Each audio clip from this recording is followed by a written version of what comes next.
You open that letter from Social Security, the one that says you owe them money.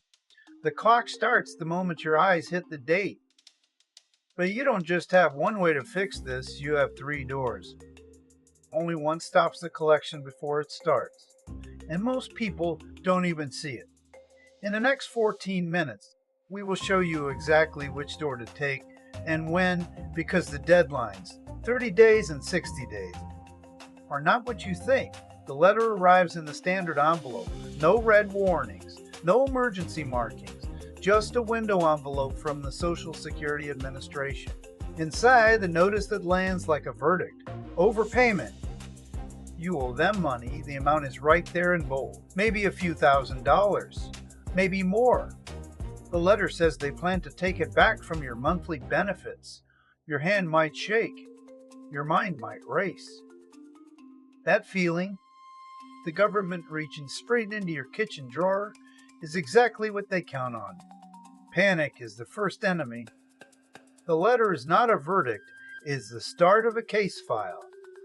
And you are the lead investigator. Here's what the letter does not tell you clearly. There are two clocks running. The first clock is 30 days. That is the window to request a waiver and stop the collection process before it begins. The second clock is 60 days. That is the window to file a formal appeal and challenge whether you owe the money at all. And there are three separate paths you can take. Three doors. Appeal, waiver, lower rate. They look similar. They are not. Confuse them and it costs you money. Let us examine the letter itself. Treat it like evidence. The date is at the top. That date is the starting line for both clocks. Below that, the overpayment amount, the sum they claim you should not have received, then the reason code, a short phrase explaining why they think the overpayment happened, work earnings, a change in living situation, a spouse's benefit miscalculation. Next, the collection method. This is where the letter describes what they plan to do: full withholding, partial withholding, a demand for immediate repayment. Finally, the fine print, several paragraphs of dense text. Buried inside are the words you need: appeal, waiver, reconsideration. The language is bureaucratic camouflage. It tells you that you have rights, but it does not scream the deadline. It does not tell you that the 30-day window and the 60-day window control different outcomes. It does not explain that filing the wrong form first can leave your benefit check exposed. That is the anatomy of the notice. A set of actionable data points, not a judgment. Now the three doors. Door one is the appeal. This is the path you take when you believe the overpayment is factually wrong. You dispute the existence of the debt itself. Maybe Social Security miscalculated your earnings. Maybe they recorded a change that never happened. Maybe their records are simply incorrect. The appeal says, I do not owe this money because the agency made an error. You file an appeal using Form SSA 561. That form is called the Request for Reconsideration. You must submit it within 60 days of receiving the notice. Technically, the regulations give you 60 days plus 5 days for mailing, so 65 days total. Miss that deadline, and you lose the right to a formal reconsideration hearing unless you can prove good cause for the delay. Good cause is a high bar. Here's what surprises people. Filing an appeal does not automatically stop collection. You can request that the Social Security Administration suspend withholding while the appeal is pending. But that request is separate. They may agree or they may not. The appeal is the factual fight. It is the long-term path to cancel the debt entirely. But it is not the emergency brake. That is door two. Door two is the waiver. The waiver admits the debt is real, but asks for forgiveness. You agree that you were overpaid. You agree the math is correct, but you say repaying this money would be wrong, either because it would destroy my ability to live or because it would be unfair. The waiver form is SAS 632. the request for waiver of overpayment recovery. It tests you on two legal prongs. Both must be satisfied. First, you must prove you were without fault in causing the overpayment. Without fault means you did not intentionally give false information. You did not hide a change you knew would reduce your benefit. You accepted the payments in good faith, believing they were correct. Fault is a tough standard. Even innocent mistakes can be judged as fault. If you had reason to know the payment might be wrong and you said nothing, the agency can find you at fault. It is a judgment call. It depends on the specifics of your case. There is no automatic pass for being old or being confused.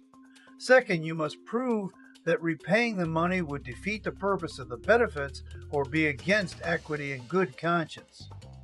Defeat the purpose means the repayment would leave you unable to meet ordinary living expenses. You may need to submit a financial statement, your income, your bills, your assets. Against equity and good conscience is a broader standard. That means repayment would be grossly unfair. An example, you relied on the overpaid money to make a major financial decision, and now clawing it back would cause severe harm through no fault of your own. If you file the waiver request within 30 days of the date on the notice, something critical happens. The Social Security Administration will generally not begin withholding the overpayment from your benefits until it has made a decision on your waiver. Collection freezes. The money keeps coming while they review your case. The 30-day window is the emergency brake. If you file on day 31, they can start taking money immediately, even while your waiver is still pending. You might get a refund later if you win, but in the meantime, your monthly check is reduced or gone. For many seniors, that gap is catastrophic. The 30-day clock is the one that stops the bleeding. Door 3 is the lower rate. This door is for when the debt is real and either fault bars a waiver or you simply cannot get the debt erased, but the default withholding amount is too painful. You can contact Social Security and ask them to take less each month. This is not a formal appeal and not a waiver, it is a negotiation. You explain your financial situation. You show your budget. You ask for a monthly withholding rate you can actually survive. The key detail here, and this is where the case takes a sharp turn, involves a change that happened recently. A policy shift that few people know about yet. Based on agency guidance that took effect after April 25, 2025, the default withholding rate for many new Title II overpayments has been set at 50%. Title II covers retirement, survivors, and disability benefits. Before this change, the default was often the full benefit amount, 100% withholding until the debt was satisfied. The new 50% rate is a partial relief, but it is still devastating. Half your monthly check gone before you buy groceries or pay the electric bill. The 50% rule does not extend the 30-day waiver clock. It does not change the waiver criteria. It does not remove your option to request a lower rate. It simply changes the number the agency uses if you do nothing. If you miss the 30-day waiver window and if you do not negotiate, the default is now often 50% instead of 100%. That is better than losing everything, but it is not safety. The new rule may also not apply to all overpayments. Overpayments involving fraud or willful misrepresentation may still face full withholding. Supplemental Security Income, or SSI, overpayments have their own separate rules, likely still capped at 10% of the federal benefit rate if you have no other income. The 50% figure is specifically for Title II cases under the new guidance. Here's the danger. The 50% default might make someone think, well, at least I will still have half. And that thought might stop them from filing the waiver within 30 days. But 50% of a small fixed income is still ruinous, and if you file the waiver in time, you might pay nothing until the agency rules. The smart play is not change.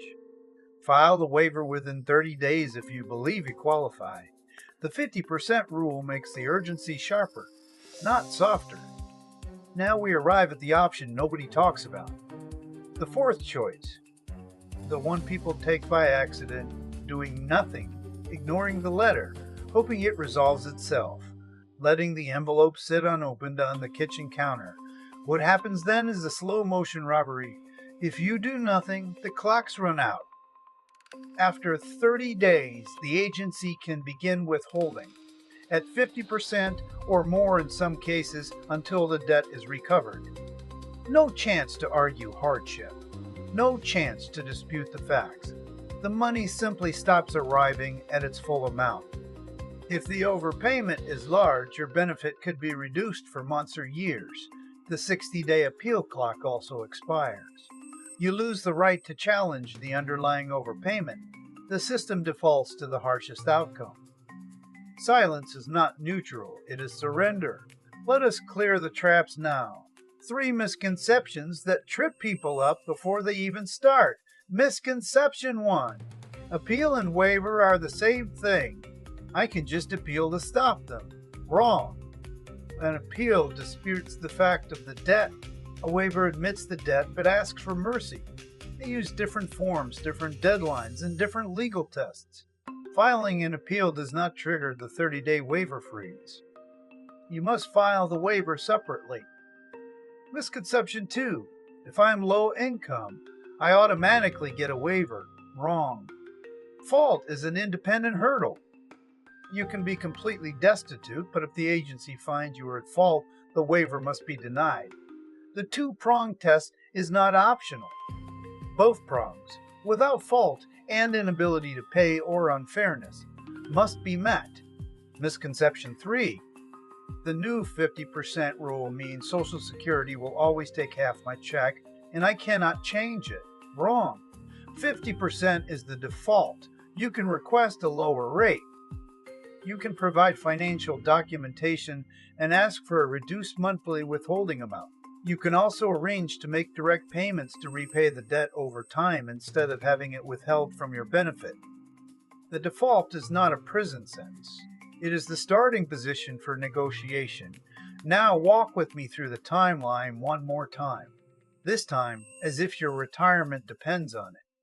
Because it does. Day 0. The date printed on the overpayment notice. That is when both clocks start ticking. You have 30 days from that date to file. Form SSA 632, the waiver request. File it within that window and collection generally stops while the agency decides. Your benefit continues at its full amount during the review period. This is your emergency brake. You also have 60 days from receipt of the notice to file Form SSA 561, the appeal. The appeal challenges the overpayment itself. If you file the appeal, and if you also request a suspension of collection, the agency may agree to pause withholding. But that pause is not automatic. The waiver pause is automatic within those first 30 days if you file. That is the critical difference. The 30-day clock controls the immediate money. The 60-day clock controls the long-term fight. Imagine a calendar. Circle day 30 in red. Circle day 60 in red. Your first priority is the 30-day mark. Decide if you have a waiver argument. Were you without fault? Would repayment cause severe hardship? If the answer is yes, file the waiver. Now. Not next week. Now. The form is available on the Social Security website. You can call your local office and request one. You can walk in and ask for help filling it out. The clock does not pause for confusion. While that waiver processes evaluate your appeal. Do you genuinely believe the overpayment calculation is wrong? Did the agency use incorrect earnings data? Did they miss a life change that would have actually increased your benefit? If so, file the appeal before day 60. You can have both a waiver pending and an appeal active at the same time. They are separate tracks. If the debt is real and you do not qualify for a waiver because of fault or resources, then move to door 3. Contact Social Security. Explain your budget. Request a lower withholding rate. You do not need a special form for this, but putting your request in writing is wise. Send a letter. Include a basic financial statement. Ask for an amount you can afford. The agency can say no, but they often negotiate. They would rather recover the money slowly than push you into crisis. Here is the verdict, the one-sentence plan. Find the date on the letter. Within 30 days, consider a waiver using Form SS-632. Within 60 days, if the facts are wrong, file an appeal using Form SSA-561. If the debt is real, request a lower withholding rate. Do not waive, do not ignore, do not let the letter win by default. The letter is not a verdict. It is a notification with a user manual hidden in its fine print. The 30-day door is your emergency brake. The 60-day door is your long fight.